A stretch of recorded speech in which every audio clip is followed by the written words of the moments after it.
Share மார்க்கெட்ல fitting price asking பிரைஸ்னு இருக்கு. அதை பத்தி தான் இந்த வீடியோல பார்க்க போறோம். எக்ஸாம்பிளுக்கு இப்போ நீங்க உங்க அம்மா கூட ஒரு துணி கடைக்கு போறீங்க.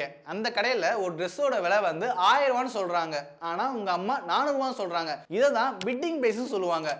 இதே இது நீங்க ஒரு பெரிய கடைக்கு போனீங்கன்னா அந்த கடையில ஒரு ட்ரெஸ்ஸோட விலை 1200 ரூபான்னு சொல்றாங்க.